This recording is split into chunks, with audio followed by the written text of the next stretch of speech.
we are confident that we will deliver 6 Arctic offshore patrol ships, starting construction in 2015.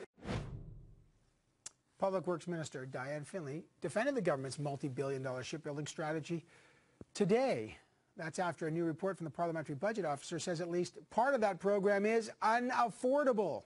Focusing on the Arctic offshore patrol ships, here's what the PBO says, quote, it's not possible at any confidence level to build 8 or 6 ships for the $2.8 billion budget. The government has promised to deliver 6 to 8 ships. The PBO says ain't going to happen. What happens now? Is the government prepared to spend more on Arctic offshore patrol ships? Is this on the entire shipbuilding program? 3 years ago, you picked the shipyard, still no ships delivered. It's going to cost you, the taxpayer, more money. Joining me now from the foyer of the House of Commons is the Parliamentary Secretary to the Minister of Public Works, Bernard Trottier, the NDP Defence Critic, Jack Harris, and the Liberal Defence Critic, Joyce Murray. Mr. Trottier, what's your response to the PBO's report? You got the budget wrong. You can't buy 6 or 8 ships with $2.8 billion, and the more you delay, the fewer ships you can buy. Like the Minister said, we're on track to build 6 ships. Originally it was 6 to 8, but right now Irving is in the middle of their design phase of these ships, and we're currently in the final weeks of negotiation over the build phase, and so we'll have some better numbers then. The PBO, in his report, he actually indicated that there's all kinds of uncertainty about some of his numbers. Some of the data came from international models that don't really apply to Canada. He also mentioned he didn't have any up-to-date information for Canada, so he actually provided those provisos in his report, and we're confident we're on track to build 6. Right. You know, 2 of those things I want to pick up on. He says he doesn't have all the information because the government won't deliver all the information. That's the first thing. Why doesn't the government give the PBO better information?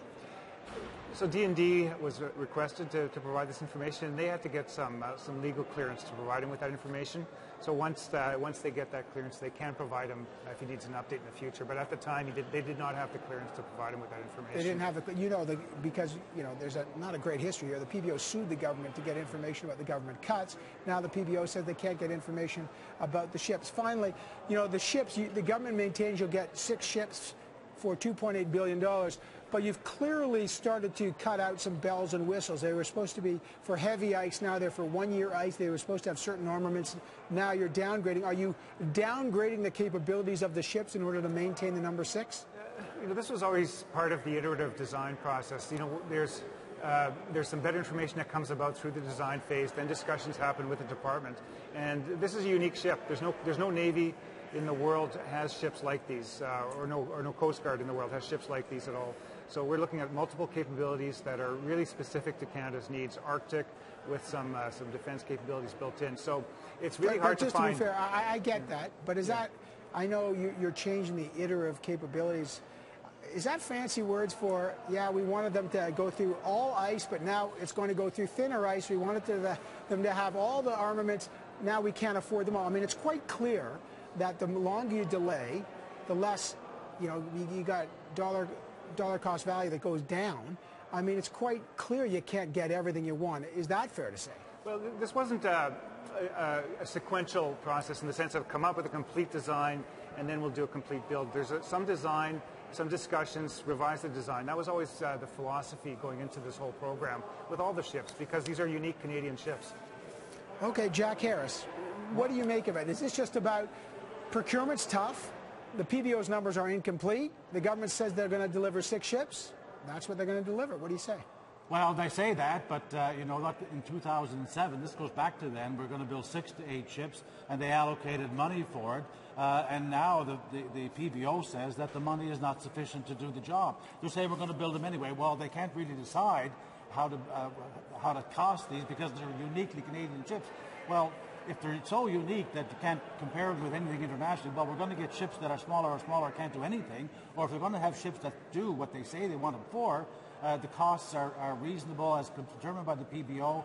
Any specifics, the PBO can't get those numbers. They're applying like I or any other citizen can under ATIP legislation to get this information. This is the PBO set up by this Prime Minister, Mr. Harper, under the transparency and accountability laws, and they're refusing them the information. But they've got a pretty good handle on this. A lot of money has gone into design, and if they say it's going to cost another $300 or $470 million to build 6 ships, they're probably right.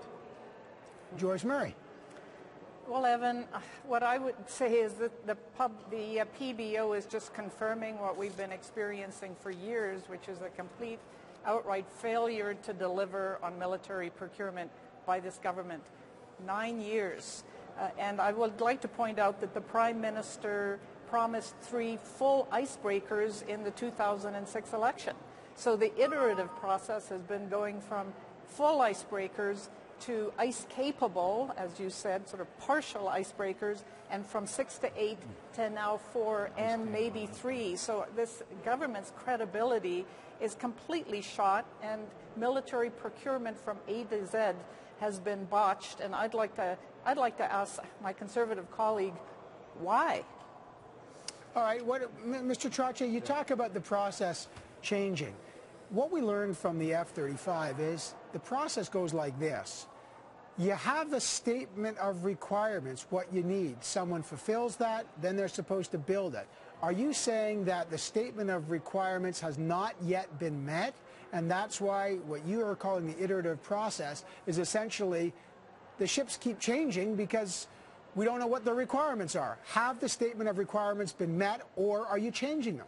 Well, I'll say it's a different process than the fighter jets, in the sense that there's some high-level requirements, and then we drill down into some medium-level requirements, and there's discussions that are happening between Irving and with C-SPAN. This is what can be done. Here are some options. What is it we want to do? As you can imagine, these are very complex vessels. It's not our grandfather's ships, if you will. There's lots of electronics. There's lots of steel. There's lots of different components that have to come together. But that's the expensive so it's not stuff. But we could have spent a lot longer just building a final design and then costing it out. But the process is more, doing some engineering and some design. I get that, but you understand, every time you change something, it's expensive. The PBO says, I'll just read it, a 1-year delay, $34 million over budget. A 2-year delay, $85 million budget. For 5 ships, the budget would be increased to $230 million. For 6 ships, the budget would be increased by $470 million. If you can't even tell us right now what kind of ships you want, if there's no statement of requirements that you've all agreed on, how does the Canadian public not just say there's no way you're getting the number of ships, or there's no way you're going to stay in budget? Can you promise Canadians you're going to get 6 ships for the month for $2.8 billion? So we're very confident there will be 6 ships delivered. And those are based on some of the narrower options and some of the different things that are being discussed and finalizing the contract. There will be 6 ships delivered. We're looking to cut steel, which is one phase. There's all kinds of other things that need to be done, but cutting steel will happen by September of next year. That's what Irving is committed to doing.